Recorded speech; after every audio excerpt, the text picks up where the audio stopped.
All right, thank you for taking the time to join us on the program. It is Global Matters. And on the show today, we shall be looking at the Nigerian government's announcement of the decision to enter into a kind of a consolidated relationship with the government of the United Arab Emirates to lift its visa ban, especially on Nigerians, and allow its airlines to return to Nigeria airspace. Again, although we are yet to see an official confirmation from the UAE government on this matter, Nigerians are, however, excited that the renewed vigor of President Muhammadu Buhari will rejig Nigeria-UAE relationship.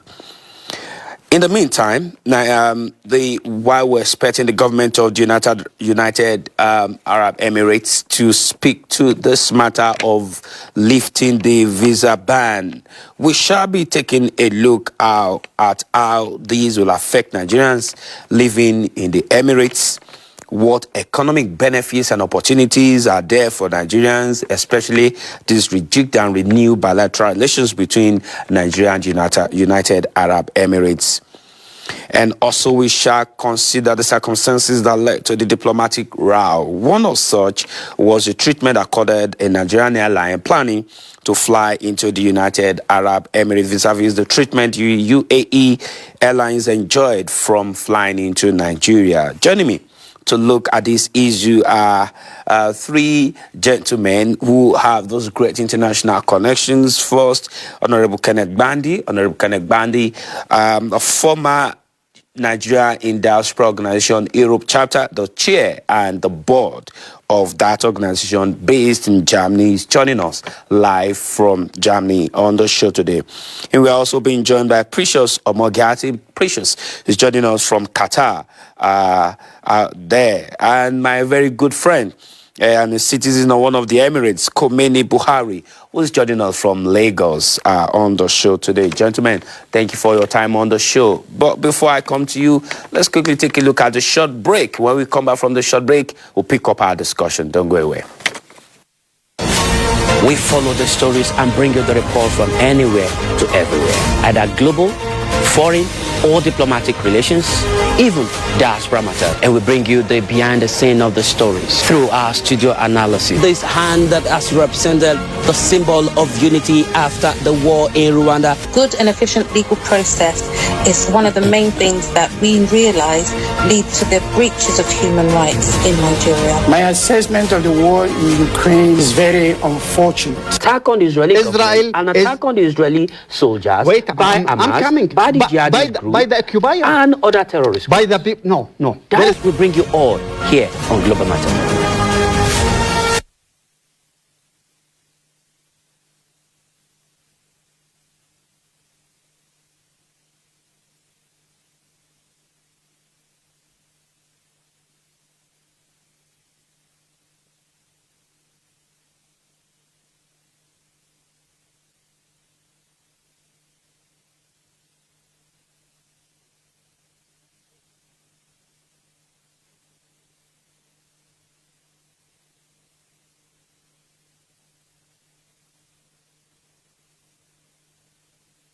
Over 100 airliners and other aviation exhibitors across the globe participated in the 2-day 7th Aviation African Summit and exhibition in Abuja, Nigeria's capital, to share experiences, new ideas, and chart ways on how to improve the sector for safety standards and economic growth. Work to convince people from outside to come in and, to fly. During the closing ceremony, Nigerian government, domestic airlines, and some African countries signed a memorandum of understanding, the MOU, to improve the sector for the benefit of the country. That whenever you're going to buy more than 20 aircraft as an operator, you should be able to attract maintenance center to this country using that opportunity. And that was what the minister told me 2 weeks ago, and I took it to Embraer. And I told them my government will not want me to bring these planes in, except after spending $300 million. My government wants a maintenance center. addressing journalists after the closing ceremony. The Minister of Aviation and Aerospace Development, Festus Keyamo, said the federal government and the leadership of United Arab Emirates have begun implementation of agreements signed during President Bola Tinubu's visit to Abu Dhabi, particularly the resumption of Emirates and Etihad operations to Nigeria, including the suspension of visa ban on Nigerians. I spoke with the Minister of Finance and the Coordinating Minister of the Economy, and he has given an indication that within the next few weeks, the Central Bank of Nigeria will be very clear as to the progress, to the time frame or the program within which these issues will be addressed, where they'll be paid off. Participants at the event are hopeful that the summit and exhibitions hosted in Nigeria will usher new opportunities to speed up the development of the aviation sector to boost the weakening nation's economy. All right, thank you for taking the time to join us on the program, and it's still Global Matters. On the show today, we're taking a look at the renewed diplomatic relations between Nigeria and the UAE. Who does it benefit, or what does it benefit? And we'll speak about this visa ban suspension, although we're still expecting the government of the UAE to speak to that matter, while we're expecting a kind of boxing and excitement that's really been created here in Nigeria. So I have this guest joining me to look at this discussion this afternoon. Honorable Kenneth Bandi, the former chair of the Nigerian diaspora organization, Europe based in Germany, will be speaking to us, and Komene Buhari, the son of the soil in the UAE, who's currently in Lagos, is joining us. And I also have Precious Omogate.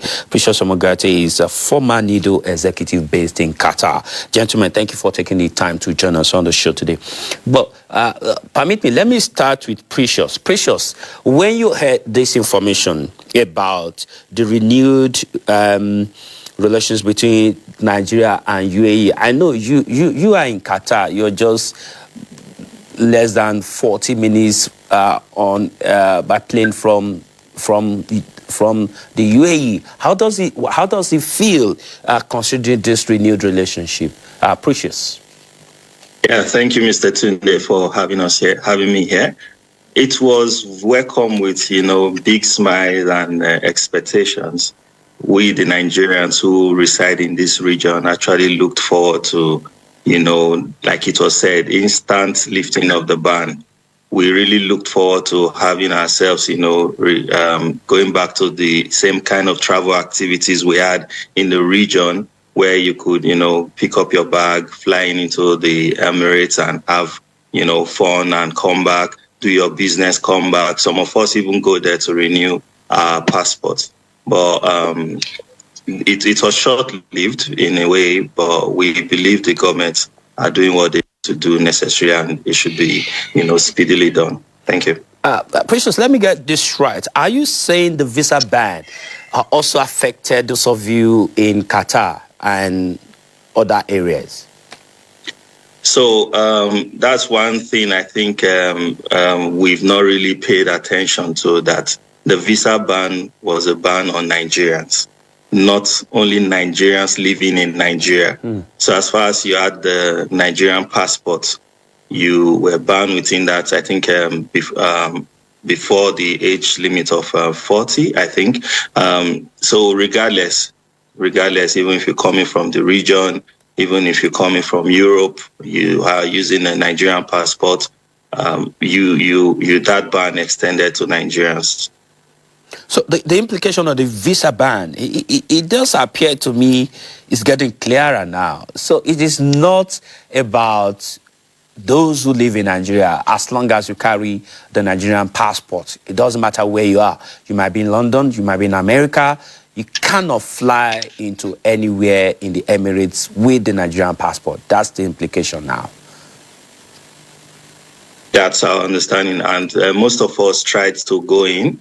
You actually just don't get that response back to you to say, okay, this is what the situation is. And the visa ban actually has its own significant implication for us living in the region. Yeah.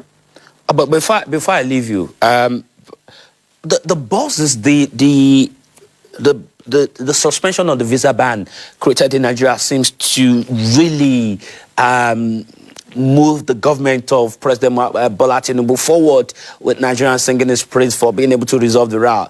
But the question many people are asking is, hang on 1 minute, we have not heard anything from the UAE government. What is going on? They have not even said anything. Not even in their media, not even the bloggers, nothing. What do you guys, because you're closer, what are you guys hearing? Is this true or is just some politicking? Okay, for me, I wouldn't want to go too deep into the political aspect, but I'll be looking more on the diplomatic side of things. I think a lot of Nigerians have been looking forward to, seeing or hearing that this visa ban, takes effect immediately. But when you look critically at what's happened, I think we were quite enthused, we were quite excited, and the expectation or what we got or what the communication across the Nigerian media was it was immediate lifting of the ban. So the expectation from the Nigerian, when you hear immediate, it means now. So the flights should be coming in now. The flights should be taking off now. Visa should be issued now. But there's the aspect where the diplomacy needs to come in, where they have to dot the I's and cross the T's. All of that could take days, weeks, months. We don't know. But I think the communication aspect was an aspect where we were, and when I mean we, the communication that came across was a bit, exciting and a little bit too exciting. And that gave that maybe hasty, maybe it was too hasty. Or it was not properly put in right. Yeah, I'm a bit careful with my words. It was a bit hasty because we have airlines flying across different countries, different regions, coming into Nigeria. Yeah. They don't just take off on their own and then just land in Nigeria as a crow fly. But you still need to get the synergy with the aviation industry. You still need to get different ministries. I believe what should have been done was, communicate that this is a step in the right direction. We're going to build on this going forward. Bilateral trade, we know what this is. The ban itself should be an opportunity where we go to the round table. Why are we having such backlog of money we need to give back to this country? Why are we not attracting investment into our country? What do we need to do to attract this money staying here? So these are issues that I see. Thank you so much for thoughts on the show. Let me quickly go to Kenneth Gbandi, Honorable Kenneth Gbandi, who's been the chair of NIDO Europe. The news we've just heard from Precious is that it's not just about Nigerians who live in Nigeria and that are not able to go to any of the Emirates. Even for those who carry the Nigerian passport, either for those of you in Germany or in America, you can't as long as you carry the green passport. What does it say of that passport? Well, I think if you look at them, if you look at how Precious is trying to choose this word, you can understand that there's a problem. And the problem is that most people in the Arab country and the UAE, they have not been treated very, very well by that country.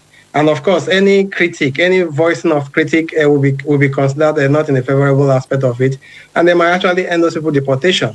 So I am not surprised that Precious is trying to pick his word.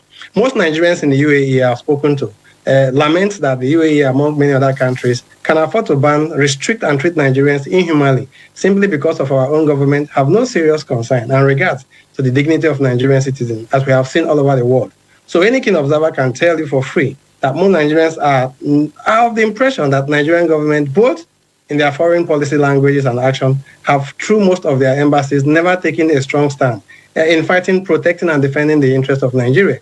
And so basically, yes, that's a problem. But like I said, a country like a UAE can afford to ban Nigerians, to mistreat Nigerians, because they have the impression that our government cannot stand for us. So it's a problem. And I think Precious just clearly made it that the ban is not only for Nigerians in the UAE or around the Arab countries, it's a ban for all Nigerians, which honestly speaking, I find it a little bit disturbing. And like he said, I think I agree with him. There's an urgent need for transparency in the visa application processes and legal proceeding involving Nigerians in the UAE. I welcome the need for diplomacy and constructive dialogue in resolving these issues. But again, like I said, we shouldn't forget the principle of reciprocity. If UAE are able to treat Nigerians, we should have some leverages to make sure that we should also do that back to them. And I am actually hopeful that this will be addressed for the fact that the Foreign Affairs Minister, who is a very, very, close, I'll have the pleasure to say a friend, and my former ambassador in Germany, is a man who basically knows his onions. I hope that these issues will be treated once and for all, and Nigeria will get the respect they deserve. Before I let you go, Honorable Kenneth, but in terms of how Nigerians in the UAE, across the Emirates, are treated, and the way Nigerians treat people from that part of the... I mean, if the airline, I remember some of the crises that happened had to do with the number of flights they will allow into the UAE, considering the number of flights we allow into Nigeria. Do you think, for those of you, the NIDO organization, are there rules? Is there a kind of interface between NIDO and the Nigerian government in terms of treatment and adding value to the lives of Nigerians outside the shores of Nigeria? Well, I think it's not secret that the Nigerians, I mean, they go through into the internet and go into the social media from India to Dubai to some other countries in Europe. Nigerians has not been treated fairly, and this is because our Nigerian foreign policies have not been centered around its citizens and its diplomats and its Nigerian citizens in these countries. They seems to probably lay emphasis on so many other issues, probably economy and the rest of them, rather than putting their citizens first. So I think there should be absolute need. The first duty of every government is to assure the safety and the life of its citizens. And just take an example. So probably for my dream a little bit, it takes 5 American soldiers to go to any country to extract just 1 American life. And they do whatever it takes to extract them. What it means that they are sending a signal that will pay the ultimate price if you deal with any American citizen, that we're ready to pay the price to rescue that citizen. So I think there's a need for Nigerian government to begin to put their citizens first. The diaspora has been complaining, and again, I think if you remember last time in this show, if a simple thing as the Diaspora Commission has not been established, I don't know how the Nigerian government wants to interface with diaspora to make sure that such issues are effectively addressed. Thank you so much, Honorable Kenneth. Let me quickly go to Khomeini Buhari. Khomeini, I was shocked when I spoke with you 3 days ago and you said to me you were in Lagos. I was like, what are you doing in Lagos? I know you're from the Emirates, although you lived in London. We've met a couple of times in London, in Dubai. I thought you would either be in Dubai or you would be in London, only for you to tell me you were in Lagos, in Nigeria. Tell me, what do you find fascinating, living the comfort of Dubai or living the comfort of London to come and hustling our land with us? Tell me, Khomeini. It's enjoyable working in Nigeria. To be honest, I want to say something good about Nigeria. The general public are very responsible. Wow. Make you feel at home. I think it's a fantastic country. I just pray for the country to just do better. I see what His Excellency Asiwaju Bola Tinubu is doing in terms of bilateral relationships. And I pray that in terms of going to the UAE, I do pray that the visa ban is lifted. I pray that Emirates comes back. I pray this thing benefits not just Nigeria economically and Emirates economically, but it's a place that Nigerians love to go to on holiday. It was a one-stop shop that had similar climate to Nigeria and a lot more developed, and they went there for shopping. They went there to enjoy themselves. They came back to Nigeria, and it was easy and seamless to just enter and come out. I think I would say this, and I'm sorry if I'm politically incorrect, but as long as you're not Caucasian, you're going to be the second-class citizen of the world. And I feel that we have a lot of similarities between the Arabs, the Asians, and the Africans, and I think that we're one, to be honest with you. It appears to me your network is a little bit fluctuating, but before I let you go, Komini. No. Yes. All right. So, Komini, in terms of when you heard about the visa ban suspension, how did it come to you, knowing fully now that you carry the UAE passport, you're in Lagos? How did it come to you? What do you hear about your government in the UAE and what our government in Nigeria is talking about? Komini? I'm afraid I think his internet is kind of not stable. All right. Yeah, are you there? I'm still online. Oh, go on. Wow, Komini, I'm afraid your internet is kind of freezing. Well, let me go to Qatar. Precious. So what, in the next few seconds, what are we looking for? What are you guys? I mean, Qatar is not part of the Emirates, but you guys are brothers. You're very close by. What are you guys looking for? What are you expecting from the Nigerian government in resolving this matter moving forward? Thank you very much. Moving forward, we want clear communication. Clear communication because the life and the livelihood of a lot of Nigerians depend on the decisions and the agreements reached. A clear communication will help other Nigerians make proper plans because whatever has happened has affected a good number of them and their lifestyle. I received a voice note from a friend in the UAE who detailed a lot of things which we already know. You know, like they have to renew residency at certain times. Because of these restrictions, some of them might not be able to also change their jobs. You know, obviously, these are Nigerians already in the Emirates. Those who are outside cannot come in. Those who are within have certain restrictions to what they can achieve or do, unlike other citizens of other nations in the Emirates. So you see, this already sets you on a negative path in the sense that you're not opportuned, you don't have the same opportunity or the same level playing ground as other peers from other nations. So we look forward to clear communication. We look forward to speedy resolution of the matter. Resolution of the whole issue and immediate, opening of bilateral relationship again, because a lot of business are affected, a lot of workers are affected, a lot of citizens are already affected. All right, thank you, Precious. Let me go back to Komini. Komini, I'm so sorry, your internet was freezing. It wasn't stable. I was asking you in 2 minutes. I'm sorry about that. In 2 minutes, tell us, how did you feel when you heard about the visa ban suspension between the Nigerian government and your government in the UAE? How did it come to you like? What will be the benefits? I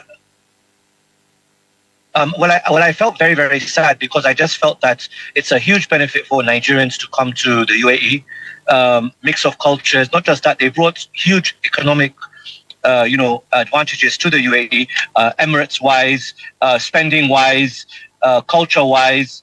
I mean, right now, if you see that Afrobeats is trending even in the UAE.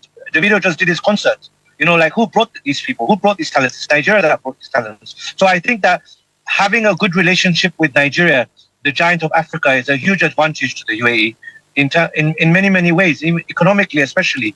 I think that it's a great honor when you know that Nigerians love your country and they come in and they enjoy themselves and they give good reports about your country internationally and they feel at home as well.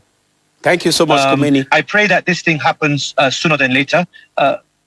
Thank you so much, Komini, but I'm so sorry about your internet. That's kind of freezing. Welcome to Lagos anyway. Wish you a very good stay in Lagos and enjoy yourself in Lagos. Don't know where you're going back to. Maybe you're going back to Dubai or go back to wherever you're returning to. My greetings to your dad in Dubai. Thanks a lot, Komini. Before I let you go, Honorable Kenneth, in one minute, your piece of advice for the Nigerian government.